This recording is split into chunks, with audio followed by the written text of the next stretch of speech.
नमः। भगवते वासुदेवाय नमः। आज हम श्रीमद् भगवत गीता का 15वां अध्याय पढ़ेंगे।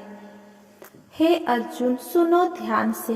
गज एक भक्त महान एक दिवस सरी साहबी से पहुंचा करने स्नान।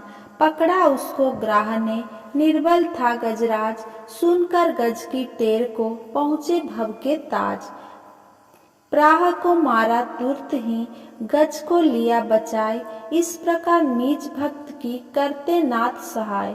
जो मेरे आश्रित सदा उनका मैं रखवाल। पंचादश अध्याय में इमी कहते गोपाल। 15वां अध्याय।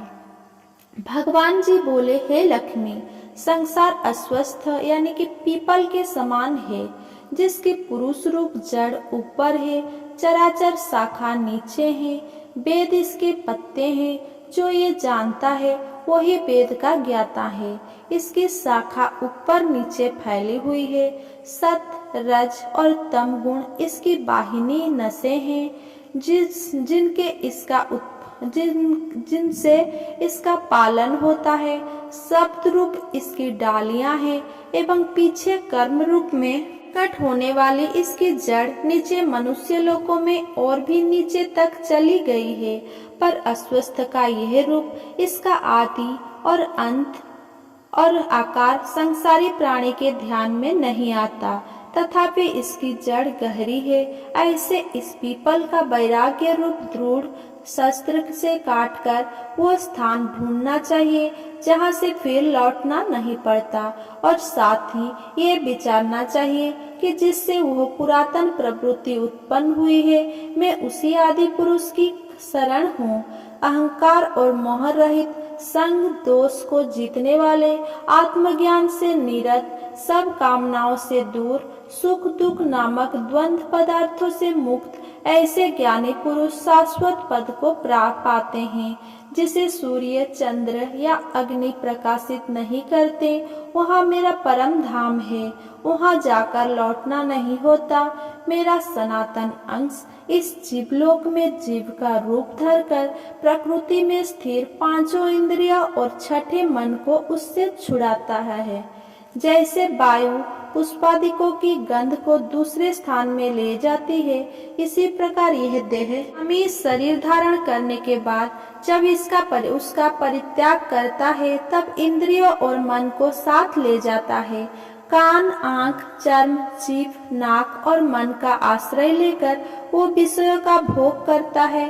एक देह से दूसरी देह में जाते अथवा इंद्रियों से युक्त हो विषयों का उपभोग करते हुए इसको मूर्ख नहीं देख सकते, पर जिनको ज्ञान रूप नेत्र है वे देखते हैं। यत्न करने से योगी जन इसे देखते हैं, परंतु अज्ञानी यत्न करके भी इसे नहीं देख पाता। जो तेज सूर्य, चंद्र और अग्नि में वर्तमान है और जगत को प्रकाशित करता है, उसे मेरा ही तेज जानो। मैं पृथ्वी में प्रवेश कर अपने तेज से समस्त भूतों को धारण करता हूँ, और इसमें भरा हुआ चंद्रमा बनकर मैं ही सब औषधियों का पोषण करता हूँ।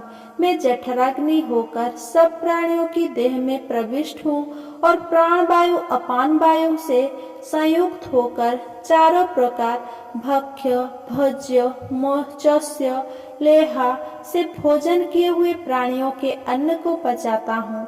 संसार में क्षर और अक्षर दो पुरुष हैं। जितने नाशवान प्राणी हैं वे क्षर कहलाते हैं, और स्थिर चैतन्य को अक्षर कहते हैं। मैं अक्षर और क्षर से उत्कृष्ट हूँ। इसी कारण से जो लोक और वेद में पुरुषोत्तम जानता है, वो सब कुछ जानता है और सर्वत्र भावेन मेरा ही स्मरण करता है। 15वें अध्याय का महात्म्य। उत्तर प्रदेश में एक नृसिंह नाम का राजा था और सुभग नामक मंत्री था। राजा को मंत्री पर बड़ा भरोसा था। मंत्री के मन में कपट था। मंत्री चाहता था राजा को मारकर वह राज्य में ही करूं। इस तरह कुछ काल व्यतीत हुआ। एक दिन राजा नौकर चाकर सहित सो रहा था। तब मंत्री राजा को सारे नौकरों सहित मारकर राज्य करने लगा। कुछ काल व्यतीत हुआ, तब वो भी मर गया। यमराज के पास दूत बांध कर ले गए। धर्मराज बोला, हे यमदूत, ये बड़ा पापी है, इसको नरक में डालो। हे लक्ष्मी, इस प्रकार कई नरक भोग कर धर्मराज की आज्ञा से घोड़े की योनि में आया। एक सौदागर ने बहुत से घोड़े को मोल लिया और वो घोड़ा खरीदकर अपने देश को चला। चलते चलते अपने देश में आया। तब वहाँ के राजा ने सुना कि अमुक सौदागर बहुत से घोड़े ले आया है। तब राजा ने उसे बुलाया और कई घोड़े खरीदे। उस घोड़े को भी खरीदा। जब उस घोड़े को फेरा, तब राजा को देख उसने फिर सिर फेरा। यह देख राजा बोला, क्या बात है जो घोड़े ने सिर फेरा है? राजा ने पंडितों को बुलाकर पूछा कि इस घोड़े ने हमें देखकर सिर फेरा है, इसका क्या कारण है?